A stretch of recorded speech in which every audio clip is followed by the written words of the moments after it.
ಶ್ರೀ ಗುರುಭ್ಯೋ ನಮಃ. ಹರಿಕಥಾಮೃತಸಾರದ 184ನೇ ಭಾಗವನ್ನು ಇವತ್ತು ನಾವು ಈ ಕ್ರೀಡಾ ವಿಲಾಸ ಸಂಧಿ 25, ಕೆಲವು ಪುಸ್ತಕಗಳಲ್ಲಿ 18ನೇ ಸಂಧಿ, ಹೆಸರು ಕೂಡ ಸರ್ವ ಸ್ವಾತಂತ್ರ್ಯ ಸಂಧಿ ಅಂತ ವಿಭಿನ್ನವಾಗಿದ್ದಿರಬಹುದು. ಅದರ 36ನೇ ಪದ್ಯದ ರೂಪದಲ್ಲಿ, ಒಟ್ಟಾರೆ ಪದ್ಯಗಳಲ್ಲಿ 829ನೇ ಪದ್ಯ ಇದರ ರೂಪದಲ್ಲಿ ನಾವು ಶ್ರವಣ ಮಾಡಬೇಕು. ಶ್ರುತಿಯು ಸ್ಮೃತ್ಯರ್ಥವ ತಿಳಿದ ಹಮ್ಮತಿ ವಿಶಿಷ್ಟನು ಕರ್ಮ ಮಾಡಲು ಪ್ರತಿಗ್ರಹಿಸನು ಪಾಪಗಳ ಕೊಡುತಿಪ್ಪ ನಿತ್ಯ ಹರಿ. ಚತುರದಶ ಭುವನಾಧಿಪತಿ ಕೃತಜ್ಞ ನಿಯಾಮಕನು ಎನೆ ಮತಿಭ್ರಂಶ ಪ್ರಮಾದ ಸಂಕಟ ದೋಷವಗಿಲ್ಲ. ಈ ಪದ್ಯದಲ್ಲಿ ನಿತ್ಯ ಹರಿ, ಹೌದು, ನಿತ್ಯ ಹರಿ ಅಥವಾ ಕೆಲವು ಕಡೆ ನಿತ್ಯ ದಲಿ ಅಂತನೂ ಪಾಠ ಇದೆ. ಯಾವ ಥರನೂ ಆಗ್ಬೋದು. ನಿತ್ಯ ಅಂದ್ರು ನಿತ್ಯ ದಲಿ ಅಂದ್ರು ಅರ್ಥ ಒಂದೇ, ಅರ್ಥ ವ್ಯತ್ಯಾಸ ಇಲ್ಲ. ಆದರೆ ಶ್ರುತಿಯು ಅಂತ ಇದೆಯಲ್ಲ, ಎಲ್ಲ ಪುಸ್ತಕಗಳಲ್ಲಿಯೂ ಶ್ರುತಿಯು ಅಂತಲೇ ಕಾಣಿಸ್ತದೆ. ಸುವಿದ್ಯೇಂದ್ರ ಸ್ವಾಮಿಗಳು ಆ ಪುಸ್ತಕ ಏನಿದ್ರೆ ಅದರಲ್ಲಿಗೂ ಶ್ರುತಿಯು ಅಂತಲೇ ಕಾಣಿಸ್ತದೆ. ಒಂದು ಪುಸ್ತಕದಲ್ಲಿ ಮಾತ್ರ, ಈ ಹೋವಿ ರಂಗನಾಥನ್ ಅವರು ಪ್ರಿಂಟ್ ಮಾಡಿದ ಒಂದು ಪುಸ್ತಕದಲ್ಲಿ ಮಾತ್ರ ಶ್ರುತಿಯ ಅಂತಿದೆ. ಅದು ಯೋಗ್ಯವಾದ ಪಾಠ, ತಿದ್ದುಕೊಂಡ್ರೆ ಒಳ್ಳೆಯದು. ನೋಡ್ರಿ, ಯಾಕೆಂತ ನಾನು ಹೇಳಿದಾಗ ಗೊತ್ತಾಗ್ತದೆ. ನೋಡ್ರಿ, ಒಬ್ಬ ಸಾಧಕ, ತಥಾಕಥಿತ ಸಾಧಕ, ಸಾಧನೆ ಮಾಡಬೇಕು ಅಂತ ಹೊರಟವನು. ಅವನು ವೇದಗಳ ಅರ್ಥವನ್ನು ಬಲ್ಲವನು, ಸ್ಮೃತಿಗಳ ಅರ್ಥವನ್ನು ಬಲ್ಲವನು.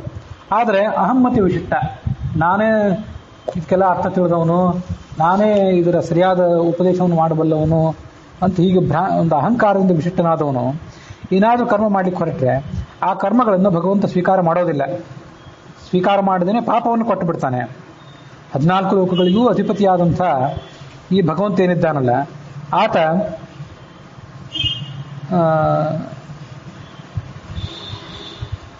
ಈ ಭಗವಂತನನ್ನು ಈ ಭಕ್ತನನ್ನು ಕಾಪಾಡ್ತಾನೆ. ಎಂಥ ಭಕ್ತನನ್ನ? ನಾನು ಮಾಡ್ತಿದ್ದಂಥದ್ದು ಎಲ್ಲವನ್ನೂ ಕೂಡ, ಹಿಂದೆ ಮಾಡಬೇಕಾದ್ದನ್ನ, ಹಿಂದೆ ಮಾಡಿದ್ದನ್ನ, ನನ್ನ ಯಜ್ಞ ತಪಸ್ಸು ಇದೆಲ್ಲದಕ್ಕೂ ಕೂಡ ನೀನೇ ನಿಯಾಮಕ ಅಂತ ಅವನನ್ನೇನಾದರೂ ನಾವು ಪ್ರಾರ್ಥನೆ ಮಾಡಿದರೆ ಆ ಮತಿಭ್ರಂಶ, ಪ್ರಮಾದ, ಸಂಕಟ, ದೋಷ ಯಾವುದೂ ಬರದಂತೆ ನೋಡ್ಕೊಳ್ತಾನೆ. ಇಲ್ಲಿ ಶ್ರುತಿಯ ಸ್ಮೃತ್ಯರ್ಥವ ತಿಳಿದು ಅಹಮ್ಮತಿ ವಿಶಿಷ್ಟನು. ಶ್ರುತಿಯು ಅಂತ ಅಂದ್ಬಿಟ್ರೆ ಅದು ಪ್ರಥಮ ವಿಭಕ್ತಿ ಆಗ್ತದೆ. ಅಂದರೆ ವೇದವು ಮತ್ತು ಸ್ಮೃತ್ಯರ್ಥವ, ಸ್ಮೃತಿಯ ಅರ್ಥವನ್ನು ತಿಳಿದು, ವೇದದ ಅರ್ಥವನ್ನು ತಿಳಿದಿದ್ದಾನೆ ಮತ್ತು ಸ್ಮೃತಿಗಳ ಅರ್ಥವನ್ನು ತಿಳಿದಿದ್ದಾನೆ. ವೇದ ಅಂದರೆ ಅಪೌರುಷೇಯವಾದ, ಯಾರೂ ರಚನೆ ಮಾಡದೇ ಇರುವಂಥ ಸಾಹಿತ್ಯ ರಾಶಿ.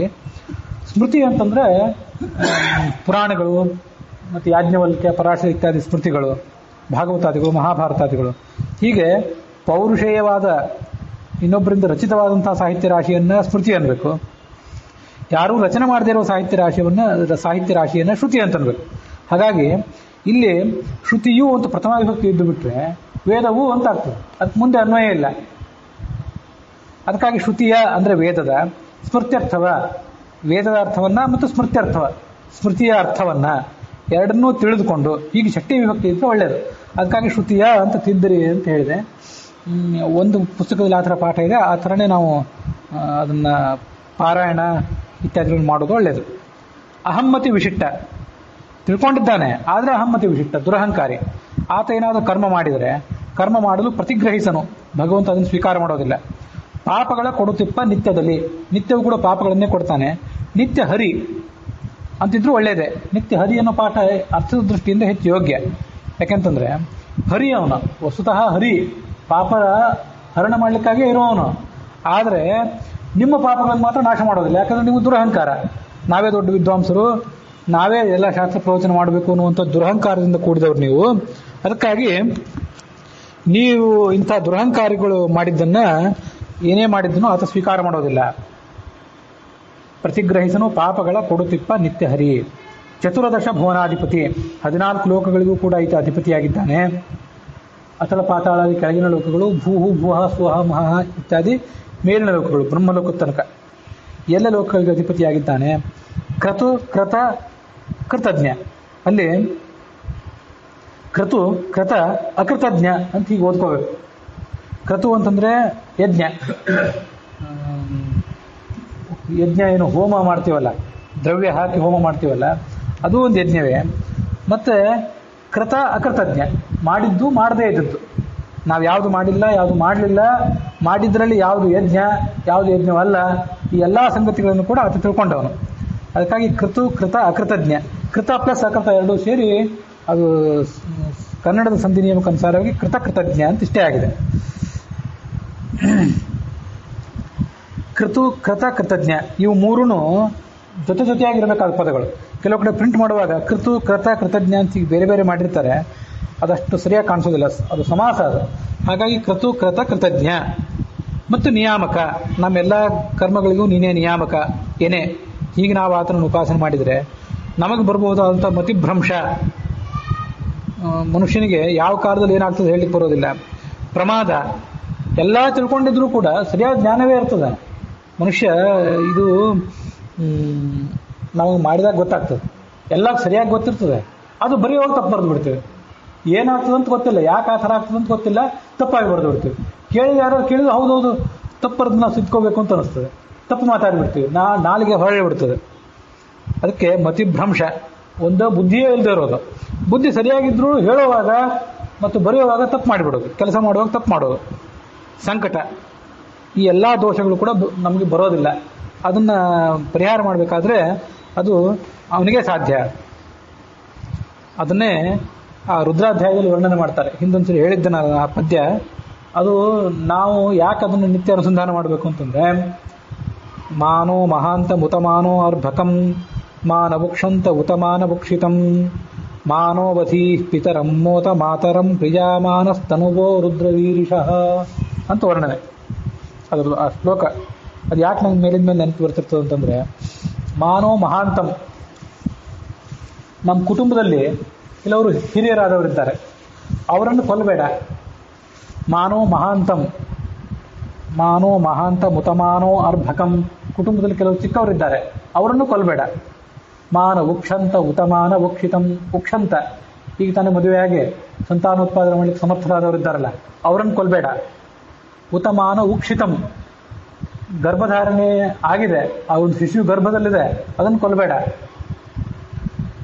ಉತಮಾನ ಉಕ್ಷಿತಂ ಮಾನೋವಧಿ ಪಿತರಂ ಮೋತ ಮಾತರಂ, ನಮ್ಮ ತಂದೆಯನ್ನು ಕೊಲ್ಲಬೇಡ, ನಮ್ಮ ತಾಯಿಯನ್ನು ಕೊಲ್ಲಬೇಡ. ಪ್ರಿಯಾಮಾನಸ್ತನುವೋ ರುದ್ರವೀರಿಷಃ, ನಮ್ಮೆಲ್ಲ ಶರೀರಗಳು, ನಮ್ಮ ಭೌತ ಶರೀರ, ಒಳಗಿರುವಂಥ ಅನಿರುದ್ಧ ಶರೀರ, ಅದರೊಳಗಿರುವಂಥ ಲಿಂಗ ಶರೀರ, ಅದರೊಳಗಿರುವಂಥ ಸ್ವರೂಪ ಶರೀರ, ಇದು ಯಾವುದನ್ನು ಕೊಲ್ಲಬೇಡ. ಅದು ಅದರ ಅರ್ಥ.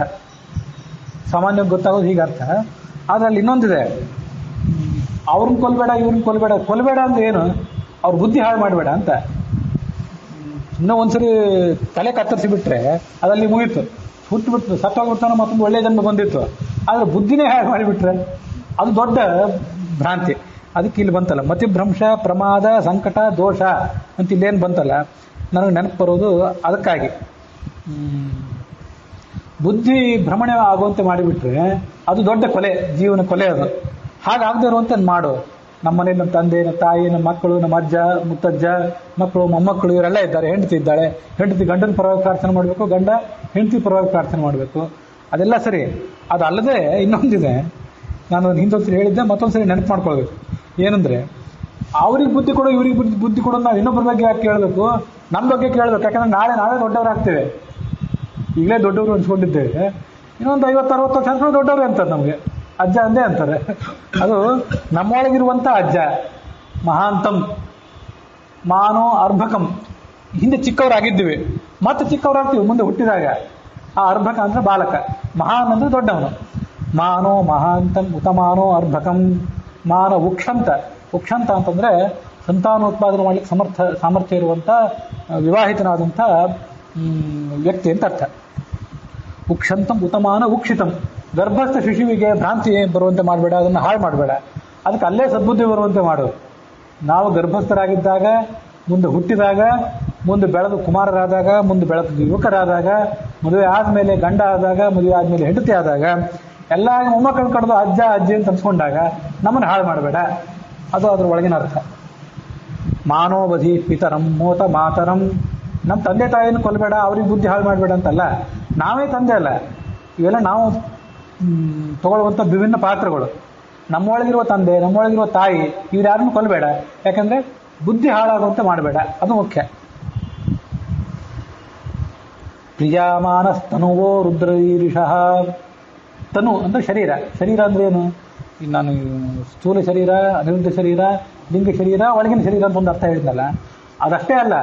ತನು ಅಂದರೆ ಮುಂದೆ ನಾವು ತಾಳಬೇಕಾದ ಜನ್ಮಗಳು. ಆ ಜನ್ಮಗಳನ್ನು ಹಾಳು ಮಾಡಬೇಡ ಅಂತ. ನಮಗೆ ಮುಂದಿನ ಜನ್ಮಕ್ಕೆ ಬೇಕಾದ ಅನುಕೂಲಗಳನ್ನು ಕೊಡು ಅಂತ ಈಗಲೇ ಪ್ರಾರ್ಥನೆ ಮಾಡ್ತೇವೆ. ಯಾಕಂದ್ರೆ ಮುಂದೆ ಎಲ್ಲೋ ತೊಗೊಂಡೋಗಿ ಹುಟ್ಟಿಸ್ಬಿಟ್ರೆ ಗತಿ ಏನು? ಯಾವುದ್ಯಾವುದೋ ಥರದ ಭ್ರಾಂತಿ. ಯಾಕಂತಂದರೆ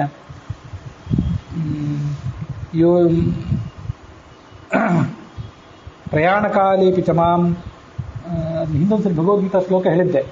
ಕೊನೆಯ ಸಂದರ್ಭದಲ್ಲಿ ನಾವು ಏನನ್ನು ಚಿಂತನೆ ಮಾಡ್ತಿರ್ತೀವೋ, ಈ ಸಾವಿನ ಸಂದರ್ಭದಲ್ಲಿ ಅಂಥ ಒಂದು ಜನ್ಮ ಮುಂದೆ ಬರ್ತದಂತ. ಇವಾಗ ನನಗದು ಸ್ಪಷ್ಟವಾಗಿ ಆ ಶ್ಲೋಕ ಒಂದು ನೆನಪಿಗೆ ಬರ್ತಿಲ್ಲ. ಇಲ್ಲ, ಮತ್ತೊಮ್ಮೆ ಯಾವ ಶ್ಲೋಕ ನೆನಪಿಗೆ ಬಂದಾಗ ಹೇಳ್ತೀನಿ. ಬಾಯಿಗೆ ಬರ್ತಿಲ್ಲ ಅಷ್ಟೇ, ಸ್ಮರಣದಲ್ಲಿದೆ. ಹಾಗೆ ಮನುಷ್ಯನಿಗೆ ಏನು ಸಂಸ್ಕಾರ ಇರ್ತದಲ್ಲ, ಆ ಸಂಸ್ಕಾರ ಅವನನ್ನು ಕೊನೆಯ ತನಕ ಆಳ್ತಾ ಇರ್ತದೆ. ಕೊನೆಗೆ ದೊಡ್ಡ ವಿದ್ವಾಂಸ ಅಂತ ಅನ್ಸ್ಕೊಂಡಿದ್ರು, ಬೇಕಾಷ್ಟು ದೊಡ್ಡ ಪಂಡಿತ ಅಂತ ಅನ್ಸ್ಕೊಂಡಿದ್ರು. ಕೊನೆಯ ಕಾಲದಲ್ಲಿ ತನಕ ಭಗವಂತನ ನಾಮಸ್ಮರಣೆ ಮಾಡಬೇಕು ಅಂತ ಅನ್ಕೊಂಡಿದ್ರು. ಆ ಸ್ಮರಣೆ ಆ ಸಂದರ್ಭಕ್ಕೆ ಬರೋದಿಲ್ಲ, ಕೈ ಕೊಟ್ಟು ಬಿಡ್ತದೆ. ಅದು ಬರುವಂತೆ ಮಾಡು ಅಂತ ಅವನನ್ನು ಈಗ ಪ್ರಾರ್ಥನೆ ಮಾಡಬೇಕು. ಯಾಕೆ? ಭಗವಂತನ ನಾಮಸ್ಮರಣೆ ಕೊನೆಯ ಕಾಲದಲ್ಲಿ ಬಂದುಬಿಟ್ರೆ ಏನಾಗ್ತದೆ ಗೊತ್ತೇನೋ? ಅದು ಚರ್ಮ ಶರೀರ ಆಗಿರ್ತದೆ. ಅದು ಮನುಷ್ಯನಿಗೆ ಅದೇ ಕೊನೆಯ ಶರೀರ, ಮುಂದೆ ಮುಕ್ತನಾಗಿಬಿಡ್ತಾನೆ. ಅದಕ್ಕೆ ಭಗವಂತ ಏನು ವ್ಯವಸ್ಥೆ ಮಾಡಿರ್ತಾನಂದ್ರೆ, ನಿಮಗಿದು ಕೊನೆಯ ಶರೀರ ಅಲ್ಲದೇ ಇದ್ರೆ, ಇದನ್ನು ದಾಟಿ ನೀವು ಮುಕ್ತಿಗೆ ಹೋಗೋದಂತ ಇಲ್ಲದೇ ಇದ್ರೆ, ನಿಮಗೆ ಕೊನೆಯ ಕ್ಷಣಕ್ಕೆ ಭಗವಂತನ ಸರಿ ನಾಮಸ್ಮರಣೆ ಬರದೇ ಇರುವಂತೆ ಮಾಡಿಬಿಡ್ತಾನೆ. ಅದಿರೋದು ಹಾಗೆ, ಹೀಗಾಗ್ತದೆ. ಅದಕ್ಕಾಗಿ ನಮ್ಮ ಮುಂದಿನ ಜನ್ಮಗಳು, ಆ ಜನ್ಮಗಳು ಹಾಳಾಗದೇ ಇರುವಂತೆ ನೀನು ನೋಡ್ಕೋಬೇಕು, ಬಹಳ ಎಚ್ಚರಿಕೆಯಿಂದ ಇರಬೇಕು ಅಂತ ಹೇಳ್ತಾನೆ. ಇದು ನಾನು ಅನುಭವಿಸಿದ್ದು ನಿಮಗೆ ಹೇಳೋದು. ಸಾವಿನ ಸಂದರ್ಭದಲ್ಲಿ ಯಾರಿಗೂ ಭಗವಂತ ನಾಮಸ್ಮರಣೆ ಬರೋದು ಕಷ್ಟ. ಆದರೆ ಈ ಆಪರೇಷನ್ನು ಇಂಥ ಮಾಡಿಸ್ಕೊಳ್ಳೋ ಸಂದರ್ಭ ಬಂದಾಗ ಭಗವಂತ ನಾಮಸ್ಮರಣೆ ಎಲ್ಲಿ ತನಕ ಉಳಿತದೆ ನೋಡೋಣ ಅಂತ ನಾವು ಒಂದ್ಸರಿ ಪ್ರಯತ್ನ ಮಾಡಿದ್ದೆ. ಒಂದ್ಸರಿ ಕಿವಿ ಆಪರೇಷನ್ ಮಾಡಿದ್ರು. ಕಿವಿ ಹೊರಗಡೆ ಒಂದು ಸಣ್ಣ ಗುಡ್ಡೆ ಆಗಿತ್ತು, ಒಂದು ಸಣ್ಣ ಗುಳ್ಳೆ ಆಗಿತ್ತು ಅಷ್ಟೇ. ಆದರೆ ಅದನ್ನು ಆಪರೇಷನ್ ಮಾಡಲಿಕ್ಕೆ ಇಡೀ ದೇಹಕ್ಕೆ ಅನಸ್ತೇಷಿಯಾ ಕೊಟ್ಟಿದ್ರು. ಈ ಒಂದು 10 ವರ್ಷದ ಹಿಂದೆ ಅವರು ಟೇಬಲ್ ಮೇಲೆ ಮಲಗಿಸಿ ಅನಸ್ತೇಷಿಯಾ ಕೊಟ್ಟರು. ಅನಸ್ತೇಷಿಯಾ ಕೊಟ್ಟಾದ್ಮೇಲೆ ಅವ್ರು ಕೊಟ್ಲಿಕ್ಕೆ ಶುರು ಮಾಡಿದ ಕೂಡಲೇ ನಾನು ದೇವರ ನಾಮಸ್ಮರಣೆ ಮಾಡ್ಲಿಕ್ಕೆ ಶುರು ಮಾಡಿದೆ. ಅದು ಏನಾಗ್ತದೆ ನೋಡೋಣ, ಅದು ಪರಿಣಾಮ ಏನೇನು ಅಂತೇಳಿ.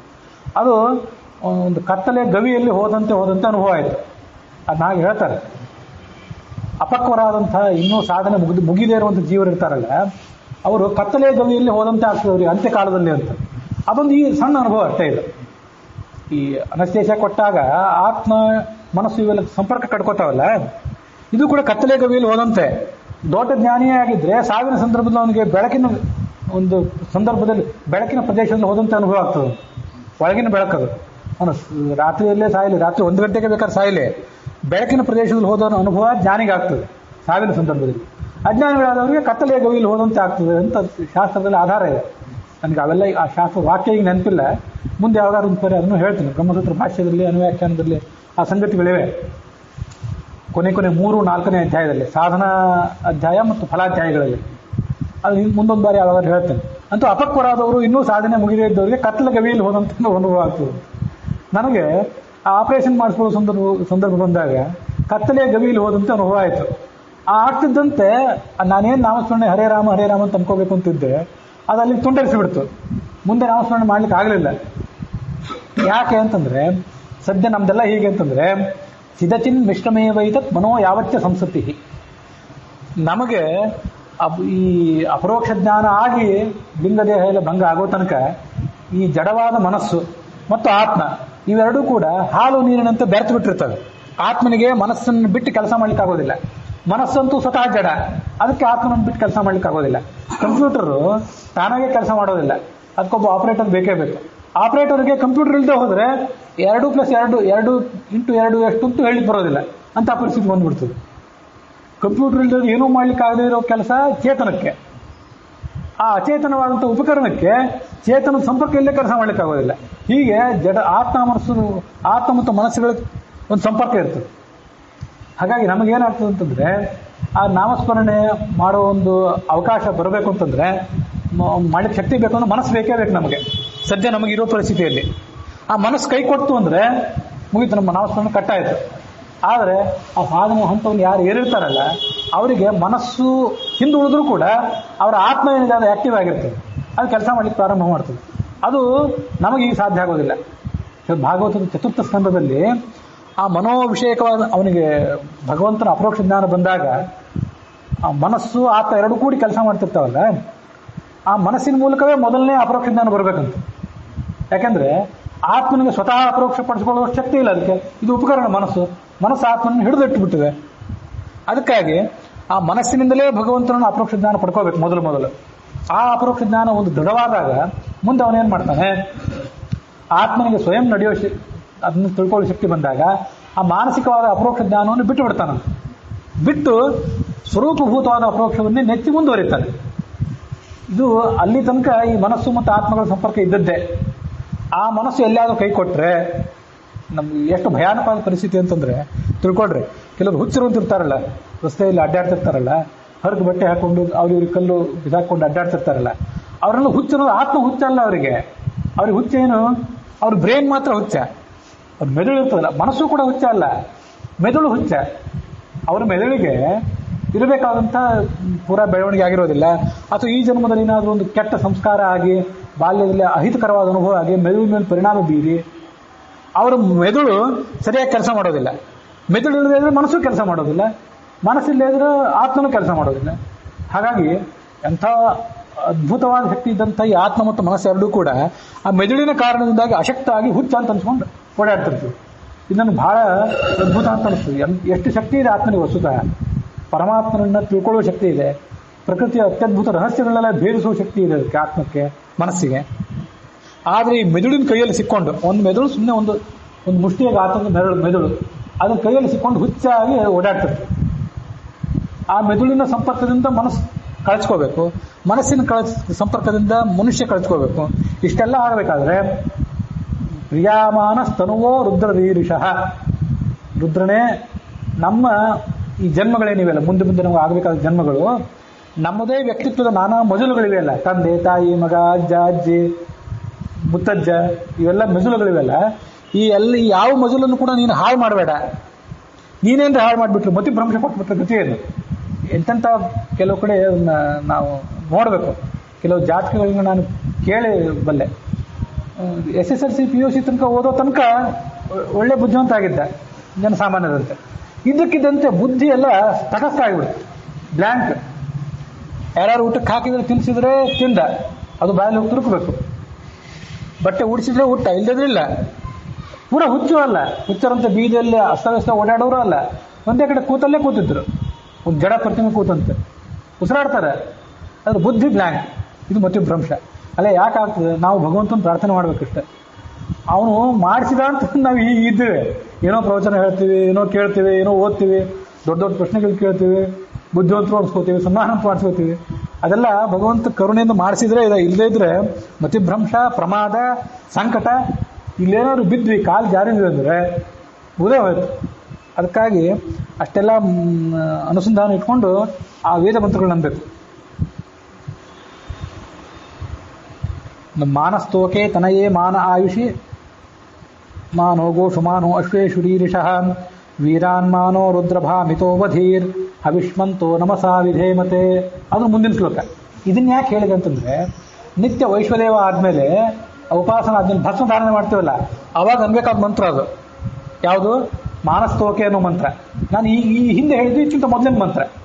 ಆ ಎರಡನೇ ಮಂತ್ರಕ್ಕೂ ಕೂಡ ಹೆಚ್ಚು ಕಡಿಮೆ ಇದೇ ಅರ್ಥವೇ. ತೋಕ ಅಂದ್ರೆ ನಮ್ಮ ಮಗು, ಮಾನಸ್ತೋಕೆ ನಮ್ಮ ಸಂತತಿ, ನಮ್ಮ ಮಕ್ಕಳು, ಮೊಮ್ಮಕ್ಕಳು, ಮರಿಮಕ್ಕಳು ಇವರೆಲ್ಲ. ಮಾನಸ್ತೋಕೆ ತನಯೇ ನಮ್ಮ ಮಗಳು. ಮಾನಸ್ತೋಕೆ ತನಯೇ ಮಾನ ಆಯುಷಿ, ಒಟ್ಟಾರೆ ನಮ್ಮ ಆಯುಷ್ಯಕ್ಕೆ. ಮಾನೋ ಗೋಷು ಮಾನೋ ಅಶ್ವೇಶುರೀರಿಷಃ. ಗೋ ಅಂದ್ರೆ ಶಾಸ್ತ್ರ ಸಂಪತ್ತು. ಎಲ್ಲ ಶಾಸ್ತ್ರ ಸಂಪತ್ತು ಎದುರುಗಡೆ ಇದೆ. ಏನು ಜಿಜ್ಞಾಸೆ ಬೇಕು ಅಂದ್ರೆ ಪರಿಹಾರ ಮಾಡುವಂಥ ಗುರುಗಳಿದ್ದಾರೆ.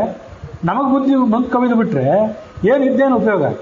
ಗೋ ಅಂದ್ರೆ ಅದು ಗೋ ಸಂಪತ್ತು ಅಂದ್ರೆ ಆ ಸಂಪತ್ತು, ಶಾಸ್ತ್ರ ಸಂಪತ್ತು. ಅಶ್ವ ನಮ್ಮ ಇಂದ್ರಿಯಗಳು, ಎಲ್ಲ ಇಂದ್ರಿಯಗಳು ಸರಿಯಾಗಿರ್ಬೇಕು. ಅಶ್ವ ಅಂದ್ರೆ ಬರೇ ಕುದುರೆ ಅಲ್ಲ, ಇಂದ್ರಿಯಾಣಿ ಹಯಾನ್ಯಾಹುವು. ಹಯ ಕುದುರೆ ಅಂತಂದ್ರೆ ಇಂದ್ರಿಯಗಳೇ ಕುದುರೆ, ಅವು ಸರಿಯಾಗಿರ್ಬೇಕು. ಮಾನೋ ಗೋಷು ಮಾನೋ ಅಶ್ವೇಶುರೀರಿಷಃ ವೀರಾನ್ ಮಾನೋ ರುದ್ರಭಾಮಿತೋ ವಧೀಹಿ. ವೀರರು ನಮಗೆ ಶಾಸ್ತ್ರ ಉಪದೇಶ ಮಾಡುವಂಥ ಗುರುಗಳು. ಅವ್ರನ್ನ ಯಾರನ್ನು ನೀನು ಹಾಳು ಮಾಡಬೇಡ. ಯಾಕಂದ್ರೆ ನಮ್ಮ ಪಾಲಿಗೆ ಆ ಗುರುಗಳು ಏನಾದ್ರು ಕುಪಿತರಾಗ್ಬಿಟ್ರೆ ನಮ್ಗೆ ಯಾರು ಹೇಳೋರು ಯಾರು? ಅಥವಾ ನಮ್ಮ ಶಿಷ್ಯರಾದವರೇ ನಮ್ಮ ಹತ್ರ ಬರದೇ ಹೋದ್ರೆ ನಾವು ಯಾರಿಗೆ ಹೇಳೋದೇನು ಕೇಳೋದೇನು? ವೀರರು ಅಂತ ಖಡ್ಗ ಹಿಡಿದು ಹೋರಾಡುವವರಲ್ಲ, ಶಾಸ್ತ್ರ ವೀರರು. ಅವರು ವೀರರು. ವೀರಾನ್ಮಾನೋ ರುದ್ರಭಾಮಿತೋ ವಧೀಹಿ. ಮನುಷ್ಯರು ನಾವು ಏನಾದ್ರು ತಪ್ಪು ಮಾಡ್ತಿರ್ತೀವಿ, ಆ ತಪ್ಪಿಗೆ ನೀನು ಸಿಟ್ಟು ಮಾಡ್ಕೋಬೇಡ. ಭಾಮಿತಃ, ಕುಪಿತನಾಗಬೇಡ. ಭಾಮ ಅಂತ ಕರೀತಾರಲ್ಲ, ಸತ್ಯಭಾಮೆ. ಭಾಮ ಅಂದ್ರೇ ಸಿಟ್ಟಿನ ಸ್ವಭಾವ ಇದ್ದಂಥ, ಸಿಡುಕು ಸ್ವಭಾವದ ಹೆಣ್ಮಗಳು ಅಂತ ಅರ್ಥ. ಅದರಲ್ಲಿ ಸತ್ಯಭಾಮ ಅಂತ ಹೆಸರಿಟ್ಟಿದ್ದರು. ರುಕ್ಮಿಣಿಗಿಂತ ಆಕೆ ಅಂಥ ಒಂದು ಸ್ವಭಾವವನ್ನು ತೋರಿಸ್ತಿದ್ಲು ಲಕ್ಷ್ಮಿ ಆ ರೂಪದಲ್ಲಿ ಇರಲಿ. ಮತ್ತು ಭಾಮಿತ ಅಂದರೆ ಯಾರೋ ಈ ಶಾಸ್ತ್ರಾಧ್ಯಯನ ಮಾಡ್ತಿರ್ತಾರೆ, ಏನೋ ತಪ್ಪು ಮಾಡ್ತಾರೆ, ಏನೋ ತಪ್ಪು ತಿಳ್ಕೊತಾರೆ, ಏನೋ ಪ್ರಶ್ನೆ ಕೇಳ್ತಾರೆ, ಏನೋ ತಪ್ಪು ಬರೀತಾರೆ, ತಪ್ಪು ಪ್ರವಚನ ಮಾಡ್ತಾರೆ. ಇದೆಲ್ಲ ಯಾರು ನಮ್ಮದೇ ಇದು. ರುದ್ರ ಭಾಮಿತೋ ಅವಧಿ. ಅಂಥವೆಲ್ಲ ಸಣ್ಣ ಪುಟ್ಟ ಪ್ರಮಾದಗಳಿಗೆ ನೀನೊಂದು ವೇಳೆ ಕುಪಿತನಾಗಿ ನಮ್ಮನ್ನು ಹಾಳು ಮಾಡೋದು ಗತಿಯನ್ನು ನಮ್ಮದು. ವೀರಾನ್ ಮಾನೋ ರುದ್ರ ಭಾಮಿತೋ ವಧೀಹಿ ಹವಿಷ್ಮಂತೋ ನಮಸಾ ವಿಧೇಮತೆ. ಹವಿಸ್ಸನ್ನು ನಿನ್ನಲ್ಲಿ ಹಾಕ್ತೇವೆ ಅಗ್ನಿಯಲ್ಲಿ, ಉಪಾಸನಾ ಐಶ್ವರ್ಯ ಇತ್ಯಾದಿಗಳನ್ನು ಮಾಡ್ತೇವೆ. ಹವಿಷ್ಮ ಬರೀ ಆ ಹವಿಸ್ಸಲ್ಲ, ಮತ್ತೆ ಜ್ಞಾನರೂಪವಾದಂಥ ಯಜ್ಞವನ್ನು ಮಾಡ್ತೇವೆ. ಮಾಡಿ ಹವಿಷ್ಮಂತೋ ನಮಸಾ ವಿಧೇಮತೆ, ನಿಮಗೆ ನಮಸ್ಕಾರ ಮಾಡ್ತೇವೆ. ನೀನು ನಮ್ಮದು ಅದನ್ನು ಯಾವುದನ್ನು ಹಾಳು ಮಾಡಬೇಡ. ನಮ್ಮ ಪರಿವಾರ, ನಮ್ಮ ಕುಟುಂಬ, ನಮ್ಮ ಬಂಧು ವರ್ಗ, ನಮ್ಮದೇ ಆದ ವ್ಯಕ್ತಿತ್ವದ ಮಜಲುಗಳು, ನಮ್ಮ ಈ ಎಲ್ಲ 4 ಶರೀರಗಳು, ಮುಂದಿನ ಜನ್ಮಗಳು, ಯಾವುದನ್ನು ಹಾಳು ಮಾಡಬೇಡ ಅಂತ ಅವನನ್ನು ಕೇಳ್ಕೊಳ್ಬೇಕು. ಕೇಳ್ಕೊಂಡು ಭಸ್ಮಧಾರಣೆ ಮಾಡಬೇಕು. ಆ ಭಸ್ಮಧಾರಣೆ ಮಾಡಬೇಕು. ಉಪಾಸನದ ಬಗ್ಗೆ ನಾವು ಬೇಕಾದಷ್ಟು ಬಾರಿ ಪ್ರವಚನದಲ್ಲೂ ನೋಡಿದ್ದೀವಿ, ಅನುಸಂಧಾನ ಮಾಡಿದ್ದೀವಿ. ಆ ಪೂರ್ಣ ಮಂತ್ರವನ್ನು ಹೇಳಬೇಕು. ಹೇಳಿದ್ರೆ ಮಾನಸ್ತೋಕೆ ತನಯೇ ಮಾನ ಆಯುಷಿ, ಇಷ್ಟನ್ನಾದ್ರೂ ಒಂದು ತುಣುಕಾದ್ರೂ ಹೇಳಬೇಕು. ಹೇಳುವಾಗ ನಮ್ಮನ್ನು ಹಾಳು ಮಾಡಬೇಡ ಭಗವಂತನೇ, ನಮ್ಮನ್ನು ಉದ್ಧಾರ ಮಾಡೋದು ನಿನ್ನ ಕೈಯಲ್ಲಿದೆ ಅಂತ ಕೇಳ್ಕೊಂಡು ಮಾಡೋದು ಉದ್ದೇಶ.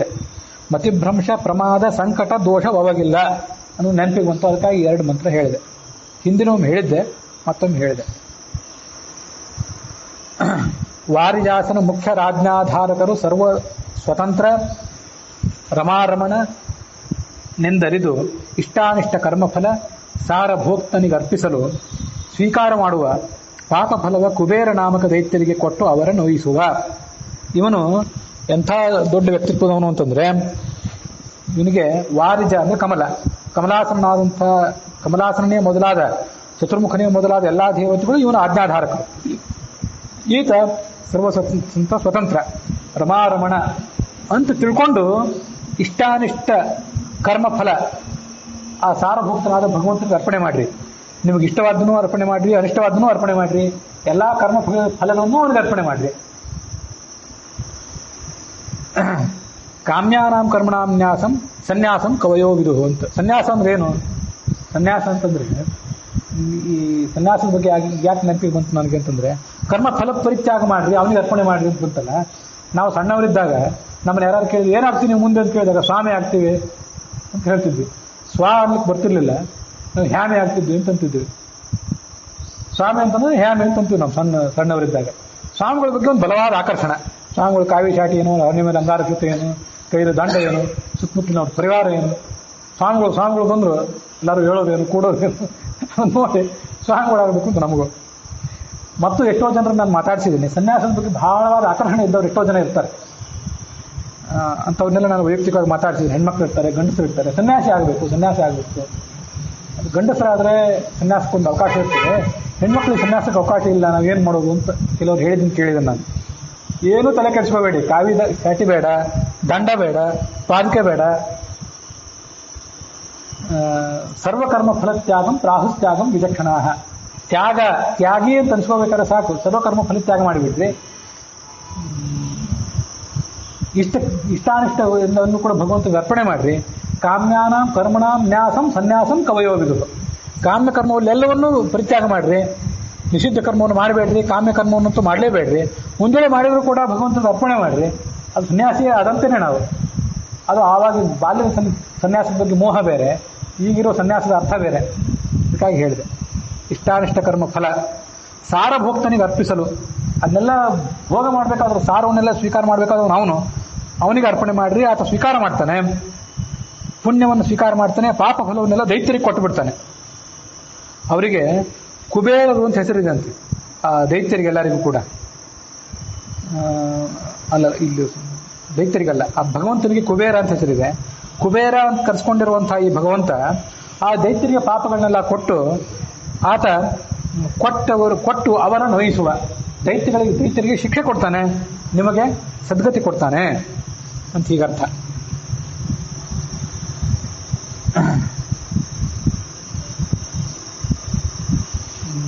ಈ ಕುಬೇರ ಅನ್ನೋ ಶಬ್ದಕ್ಕೆ ಇಲ್ಲೇ ಒಂದು ಅರ್ಥ ನಾನು ನೋಡಿದ್ದೆ, ಆಮೇಲೆ ಯಾವಾಗಾದ್ರೂ ಒಂದ್ಸರಿ ಹೇಳ್ತೇನೆ. ಅದು ಮುಂದೆ ಇಲ್ಲೇ ಮುಂದಿನ ಪದ್ಯದಲ್ಲೇ ಇದೆ, ಹೇಳ್ತೇನೆ. ಕುಬೇರ ಅನ್ನೋ ಹೆಸರನ್ನ ಭಗವಂತನಿಗೆ ಕೊಡ್ರಿ ಅಂತ ಬಂತಲ್ಲ, ಯಾಕೆ ಕುಬೇರ ಅನ್ನೋದು ಇಲ್ಲೇ ಮುಂದಿನ ಪದ್ಯದಲ್ಲೇ ಇದೆ. ನೋಡ್ರಿ ಎಷ್ಟು ಚೆನ್ನಾಗಿದೆ. ಕ್ರೂರ ದೈತ್ಯರೊಳಿದ್ದು ತಾನೇ ಪ್ರೇರಿಸುವ ಕಾರಣದಿ ಹರಿಗೆ ಕುಬೇರನೆಂಬರು ಎಲ್ಲರೊಳು ನಿರ್ಗತ ಗತಿಗ ನಿವೃತ್ತಿ. ಸೂರಿಗಮ್ಯಗೆ ಸೂರ್ಯನೆಂಬರು ದೂರ ಶೋಕಗೆ ಶುಕ್ರ ಲಿಂಗ ಶರೀರವಿಲ್ಲದ ಕಾರಣದಲ್ಲಿ ಅಕಾಯನೆಂದೆನಿಸುವನು. ಕ್ರೂರ ದೈತ್ಯರೊಳಿದ್ದು, ಅತ್ಯಂತ ಕ್ರೂರಿಗಳಾದ ದೈತ್ಯರೊಳಗಿದ್ದು ಅವ್ರನ್ನೆಲ್ಲ ಪ್ರೇರೇಪಣೆ ಮಾಡ್ತಾನೆ.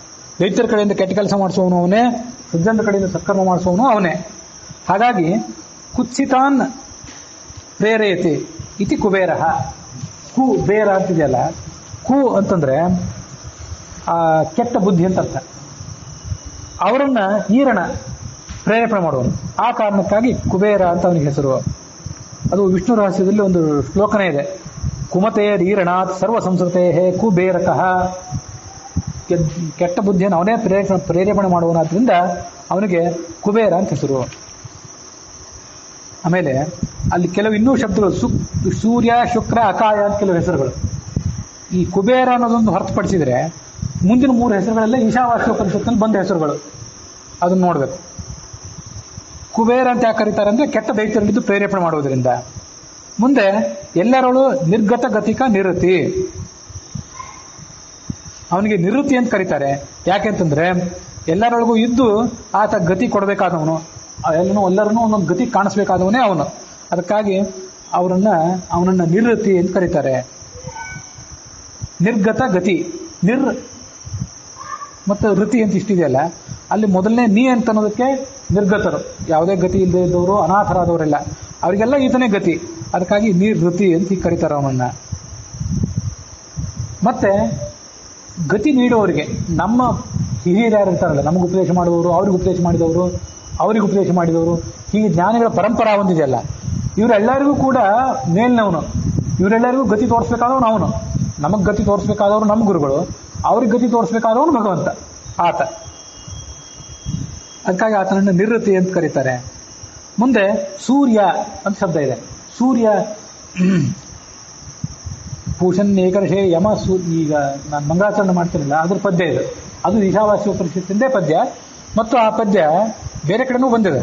ನೀವು ಯಾರಾದರೂ ಅನುಸಂಧಾನ ಮಾಡೋರಾದ್ರೆ ಸ್ವಲ್ಪ ಸಂಕ್ಷಿಪ್ತವಾಗಿ ಅರ್ಥಗಳನ್ನ ಹೇಳ್ತೇನೆ, ಬರ್ಕೊಳ್ಬಹುದು. ಪೂಷನ್ ಏಕರ್ಷೆ ಯಮ ಸೂರ್ಯ ಪ್ರಾಜಾಪತ್ಯ ವ್ಯೂಹ ರಶ್ಮೀನ್ ಸಮೂಹ ತೇಜ ಎತ್ತೇ ರೂಪಂ ಕಲ್ಯಾಣತಮಂ ತತ್ತೇ ಪಶ್ಯಾಮಿ. ಅಲ್ಲಿ ಪೂಷ ಅಂತಿದೆ.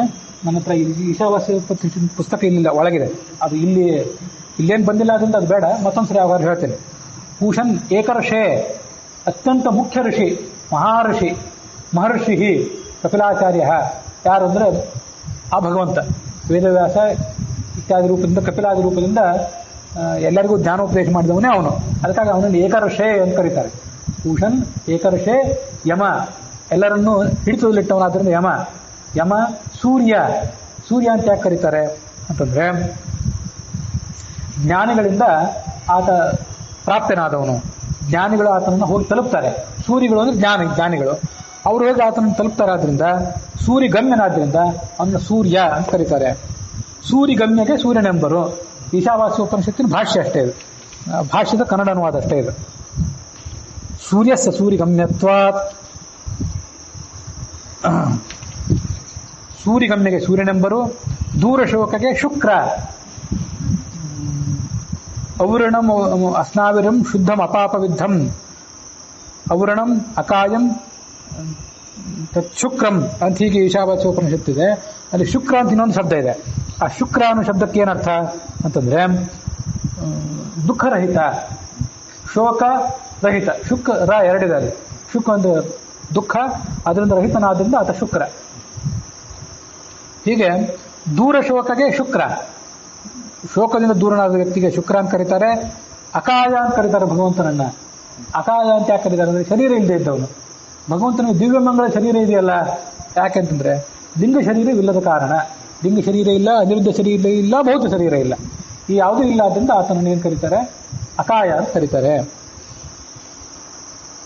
ಪ್ರಾಜಾಪತ್ಯ ವ್ಯೂಹ ರಶ್ಮೀನ್, ಮಂತ್ರದ ಅರ್ಥ ಹೇಳಿದೆ. ನಮ್ಮ ಈ ಹೊರಗಿನ ಭೌತ ಇಂದ್ರಿಯಗಳಿವೆಲ್ಲ, ಈ ಇಂದ್ರಿಯಕ್ಕೆ ಕವಿದಿರುವಂಥ ಮಂಕನ್ನು ದೂರ ಮಾಡು. ವ್ಯೂಹ ಅಂದರೆ ದೂರ ಮಾಡು. ರಶ್ಮಿಗಳು ಅಂದರೆ ಕಿರಣಗಳು. ಭೌತ ಜ್ಞಾನಕ್ಕೆ, ಭಾಷೆ ಜ್ಞಾನಕ್ಕೆ ಬರುವಂಥ ಅಡಚಣೆಗಳನ್ನು ದೂರ ಮಾಡು. ವ್ಯೂಹ ರಶ್ಮೀನ್ ಸಮೂಹ ತೇಜ, ಆಂತರಿಕ ಜ್ಞಾನಕ್ಕೆ ಬರುವಂಥ ವಿಘ್ನಗಳನ್ನು ಪರಿಹಾರ ಮಾಡು. ಆಂತರಿಕ ಜ್ಞಾನವನ್ನು ಸ್ವಚ್ಛಗೊಳಿಸು, ಭಾಷೆ ಜ್ಞಾನವನ್ನು ಸ್ವಚ್ಛಗೊಳಿಸು. ಅದಕ್ಕಾಗಿ ನಾನು ಅದನ್ನು ಮಂಗಳಾಚರಣೆ ಮಾಡೋದು ದಿವಸ.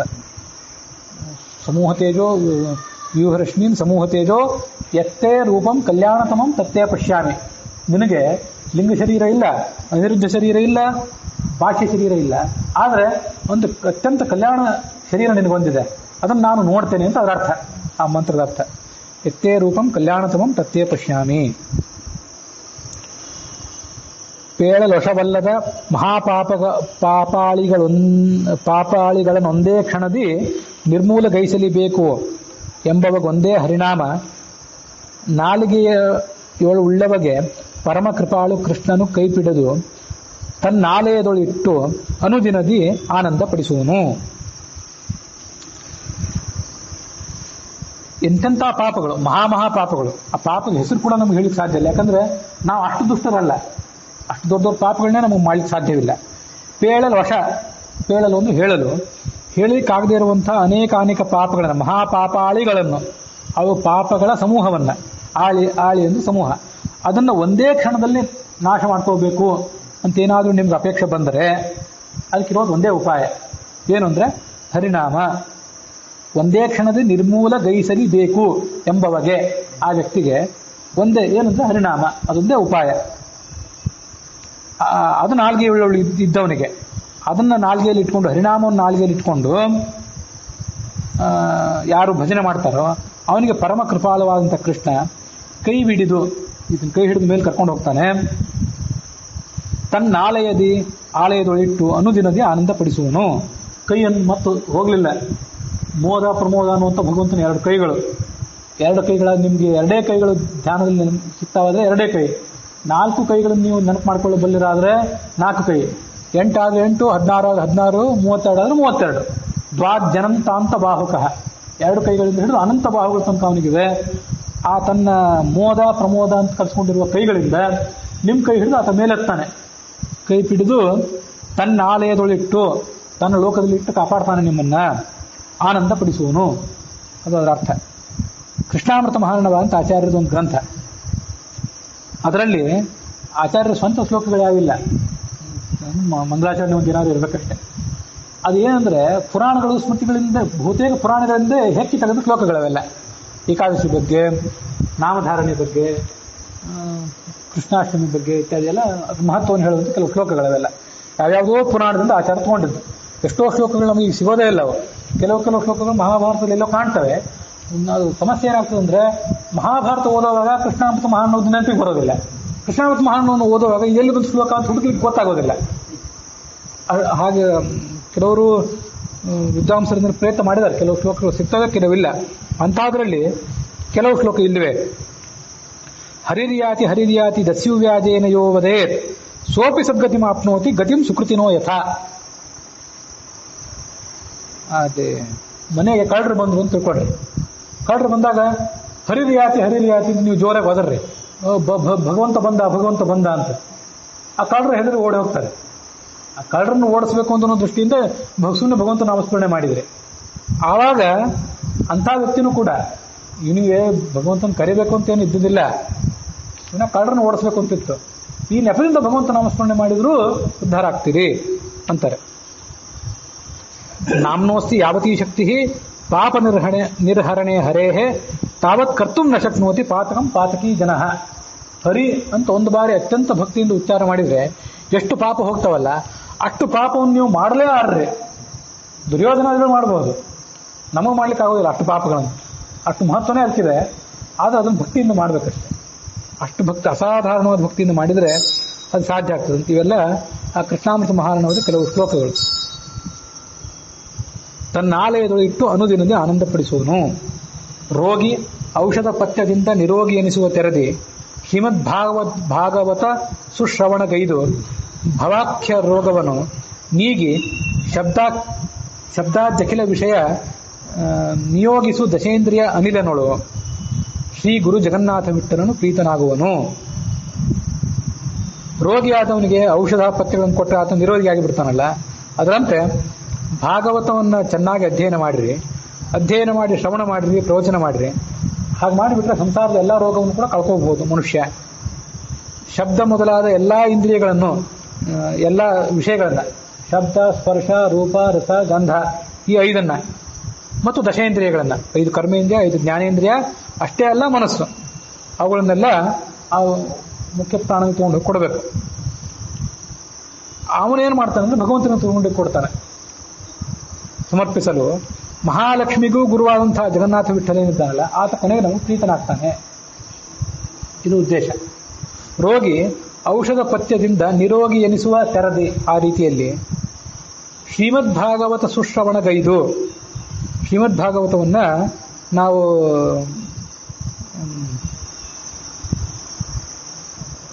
ನಿತ್ಯ ಶ್ರವಣ ಮಾಡಬೇಕು. ಮಾಡಿ ಆ ಭವಾಕ್ಷ ರೋಗವನ್ನು, ಸಂಸಾರ ಅಂತ ದೊಡ್ಡ ರೋಗ ಇದು, ಈ ರೋಗವನ್ನು ಕಳ್ಕೋಬೇಕು. ಭವಾಖ್ಯ ರೋಗವನ್ನು ನೀಗಿ ಅದನ್ನು ಕಳ್ಕೊಂಡು ಶಬ್ದಾದಿ ಅಖಿಲ ವಿಷಯ, ಶಬ್ದ ಮೊದಲಾದ 5 ಅವನ್ನ ನಿಯೋಗಿಸಬೇಕು ಭಗವಂತನಲ್ಲಿ. ಮತ್ತು ದಶೇಂದ್ರಿಯಗಳನ್ನು, 5 ಕರ್ಮೇಂದ್ರಿಯ, 5 ಜ್ಞಾನೇಂದ್ರಿಯಗಳನ್ನು ಕೂಡ ಭಗವಂತನಲ್ಲಿ, ಅಂದರೆ ಅನಿಲ ಮೂಲಕ, ಮುಖ್ಯ ಪ್ರಾಣದ ಮೂಲಕ ಶ್ರೀ ಗುರು ಜಗನ್ನಾಥ ವಿಠಲ ಪ್ರೀತನಾಗುವನು. ಜಗನ್ನಾಥ ವಿಠಲ ಅನ್ಸ್ಕೊಂಡಿರುವಂತಹ ಭಗವಂತ ನಮ್ಮ ಕರ್ಮಗಳಿಂದ ಪ್ರೀತನಾಗ್ತಾನೆ. ಭಾಗವತ ಶ್ಲೋಕನೇ ಆಗಿದೆ. ಶ್ರೀಮದ್ ಭಾಗವತೆ ಮಹಾಮುನಿ ಮುನಿಕೃತೆ ಕಿಂವಾ ಪರೇರೀಶ್ವರ ಸದ್ಯೋ ಹೃದ್ಯವರುದ್ಯತೆ ಕೃತಿಭಿ ಶುಶ್ರೂಷಭಿಸ್ತಕ್ಷಣ. ಭಾಗವತನ ಯಾರು ಪ್ರವಚನ ಮಾಡ್ತಾರೆ, ಯಾರು ಕೇಳಬೇಕು ಅಂತ ಕೂತಿರ್ತಾರಲ್ಲ, ಅವ್ರ ಹೃದಯದಲ್ಲಿ ಭಗವಂತ ಬಂದು ಬಂದಿ ಆಗಿಬಿಡ್ತಾನೆ. ಸದ್ಯ ಹೃದಯ ಅವರುದ್ಯತೆ, ಭಗವಂತ ಹೊರ ಹೋಗಲಿಕ್ಕೆ ಸಾಧ್ಯವೇ ಆಗೋದಿಲ್ಲ, ಯಾಕಂದ್ರೆ ನಿಮ್ಮ ಭಕ್ತಿ ಬಂಧನ ಆಗಿದೆ. ಅಲ್ಲಿ ಬಂದು ಕಟ್ಕೊಂಡು ಬಿಡ್ತಾನೆ ಆತ. ಹೀಗೆ ಆ ಜಗನ್ನಾಥ ವಿಠಲ ಪ್ರೀತನಾಗ್ತಾನೆ ಅಂತನ್ನೋದಲ್ಲಿಗೆ ಈ 25ನೇ ಅಥವಾ 18ನೇ ಕ್ರೀಡಾ ವಿಲಾಸ ಅಥವಾ ಸರ್ವ ಸ್ವಾತಂತ್ರ್ಯ ಸಂಧಿ ಅದು ಇಲ್ಲಿಗೆ ಸಮಾಪ್ತಿಯನ್ನು ಕಂಡಿದೆ. ಇವತ್ತು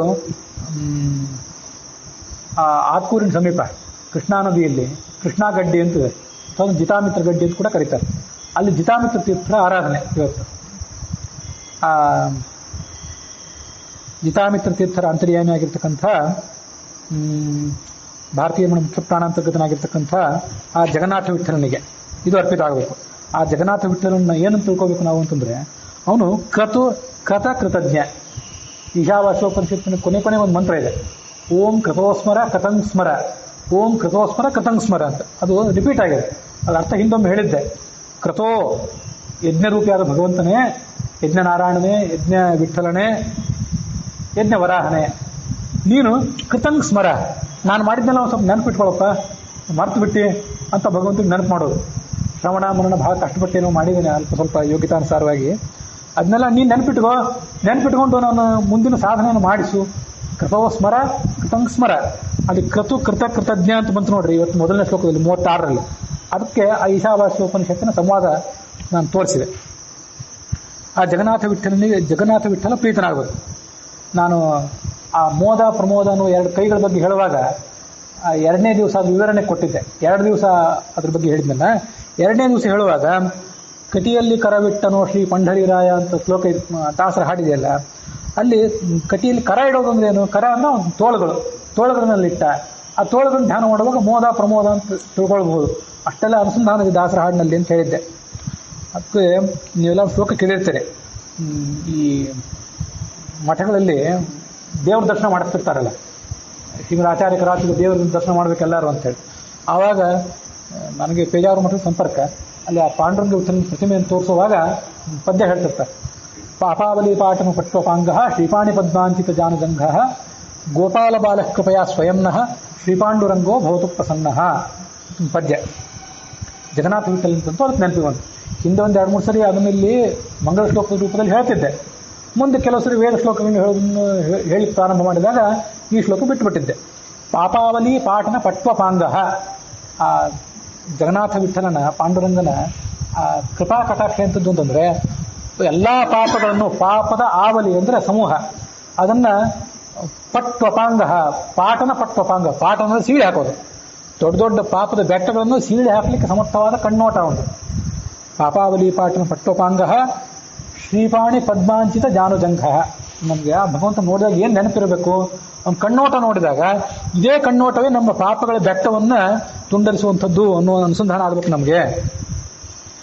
ಪಾಪಾವಲಿ ಪಾಟನ ಪಟ್ವಪಾಂಗ ಶ್ರೀಪಾಣಿ ಪದ್ಮಾಂಚಿತ ಜಾನುಜಂಘ. ಶ್ರೀಪಾಣಿ ಪದ್ಮ ಅವನ ಅತ್ಯಂತ ಸುಮನೋಹರವಾದಂಥ ಅವನ ಎರಡು ಕೈಗಳು ಎಲ್ಲಿದೆ ಅಂತಂದ್ರೆ ಜಾನು ಜಂಘ. ಜಾನು ಅಂದ್ರೆ ಈ ಮೊಣಕಾಲ, ಜಂಘ ಅಂತಂದ್ರೆ ಸೊಂಟ. ಆ ಸೊಂಟದಿಂದ ಕೆಳಗೆ ಇಳಿದು ಬಂದು ಮೊಣಕಾಲ ತನಕ ಇದೆ. ಸರಿಯಾಗಿ ಸೊಂಟದಲ್ಲೇ ಇಟ್ಕೊಂಡಿದ್ದಾನೆ ಅಂತಿಲ್ಲ, ಸ್ವಲ್ಪ ಕೆಳಗಿರ್ತದೆ ಅವನ ಕೈ, ನೀವು ನೋಡಬೇಕು. ಸೊಂಟದಿಂದ ಸ್ವಲ್ಪ ಕೆಳಗೆ ಜಾರಿ ಬಂದಿರ್ತದೆ. ಆಜಾನುಭಾವದಿಂದ ಇನ್ನೂ ಸ್ವಲ್ಪ ಕೆಳಗೆ ಉಳಿದಿರ್ತದೆ ನಿಮ್ಮ ಕೈಗಿಂತ. ನಾವು ಸೊಂಟದಲ್ಲಿ ಇಟ್ಕೊಳ್ಳೋಕ್ಕಿಂತ ಅವನ ಕೈ ಇನ್ನೂ ಸ್ವಲ್ಪ ಕೆಳಗಿರ್ತದೆ. ಶ್ರೀಪಾಣಿ ಪದ್ಮ, ಆ ಕರಕಮಲಗಳಿಂದ ಅಲಂಕೃತವಾದ ಸೊಂಟ ಮತ್ತು ಮೊಣಕಾಲಿದ್ದವನು, ಅಲ್ಲಿ ತನಕ ನಡುವು ಬಂದಿರ್ತದೆ ಅಂತ ಅರ್ಥ. ಶ್ರೀಪಾಣಿ ಪದ್ಮಾಂಚಿತ ಜಾನುಜಂಘ.